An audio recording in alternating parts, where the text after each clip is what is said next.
So say that there's a curse and a magic thing on your teammate.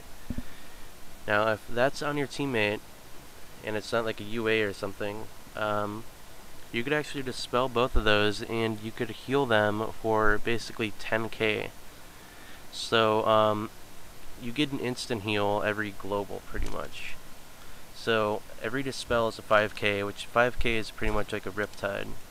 So you Riptide, it's only a 6k, but if you dispel something, it's gonna heal for a lot, and you don't have to cast anything.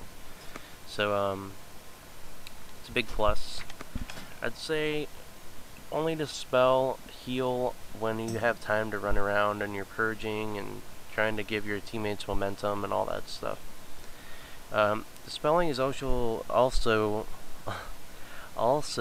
really crucial to arena games. Whether you get a fear off your teammate fast enough or you don't get a fear off and you lose the game, really helps with the arena match.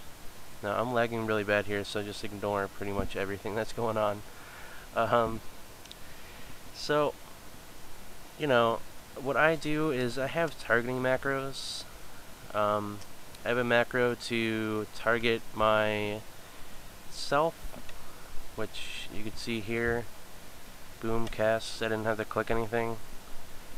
So that is good if you wanted to spell. It's faster too. You could also have macros just to dispel your teammates. So you could just have a macro to like dispel one of your teammates and another button to dispel another one of your teammates, which also makes it faster, but that's all up to you.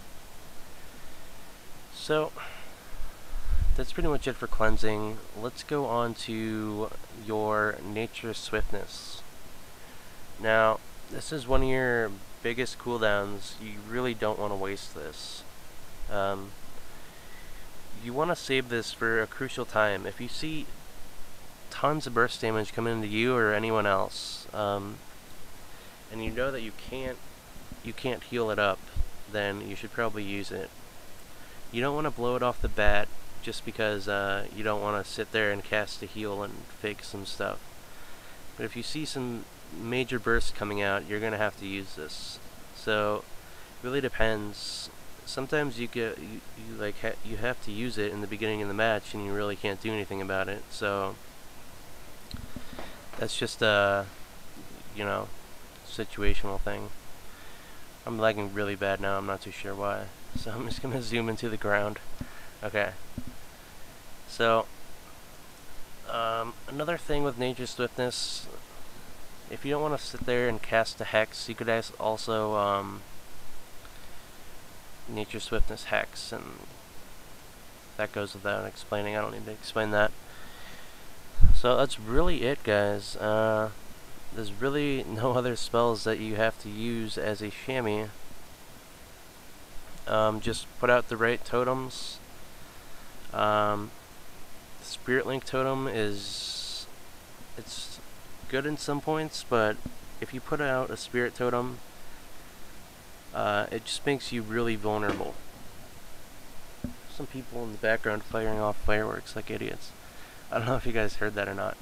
But what Spirit Link totem does, it spreads the damage across your teammates. So if you're at full health and you see your partner dying, you can put this out, and if the circle's around your teammates, it actually spreads the damage to all of you. Now this is good as in it reduces the damage taken on your teammate, but it also pretty much puts your health at like half health, so it makes you really vulnerable to swaps. So you want to make sure to use that at the right time. I'm sure only good teams would know to swap off on the chamois after the Soul Link is over. But as long as you're in the good position, then you should be fine, and you can top everybody back off and it'll all be cool. So you only got one more cooldown to go over, and that's pretty much it. So if you have Spirit Walker's Grace, now This is a really good cooldown. It sort of sucks at times. It's not. You shouldn't really rely on this because, and just in my experiences, it's not really the best cooldown to rely on. But basically, if you want to cast anything while running, it could save your life.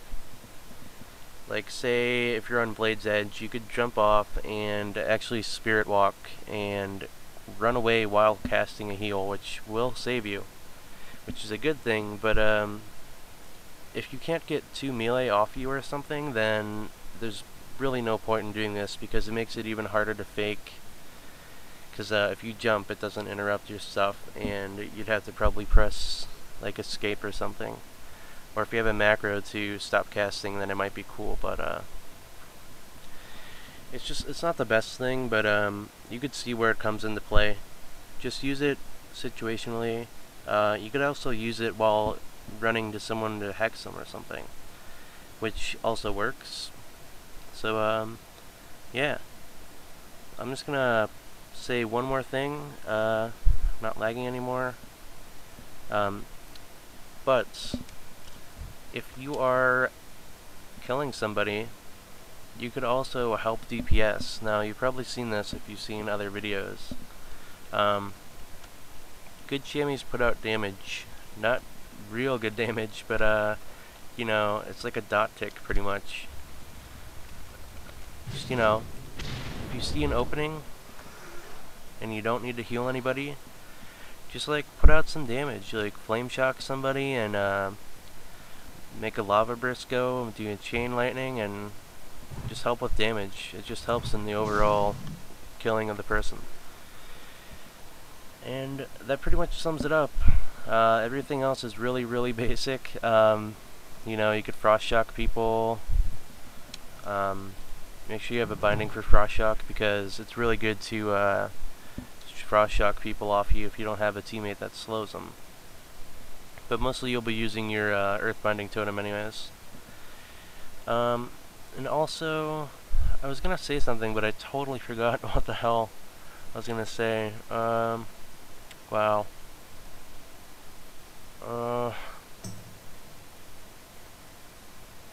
I seriously can't remember. I know I forgot something, but I can't remember what it was. Oh yeah, okay. That's a brain fart there. Alright, so if you're facing a stealthy and you see him running away, it's probably a good idea to put a flame shock on him. It's just a, you know, common sense sort of thing to do.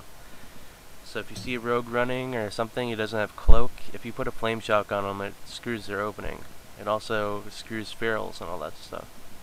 So, with that, that pretty much ends it. You have everything else, your mana tide totem, your, well, only your mana tide totem. You just put that down when you need mana and they won't kill it. But, yeah, that pretty much sums it up for this. It's probably like 15-minute video on Shaman basics. But anyways, hope you liked it. If you liked it, I'm going to be coming out with some 3v3 arena. I'm going to be playing RLS with my buddies, so you know, subscribe for that, spread the word, you know, like the video and all that stuff, because it really helps in the long run if you guys like the video and spread it around. So, I'll talk to you guys later. Peace out.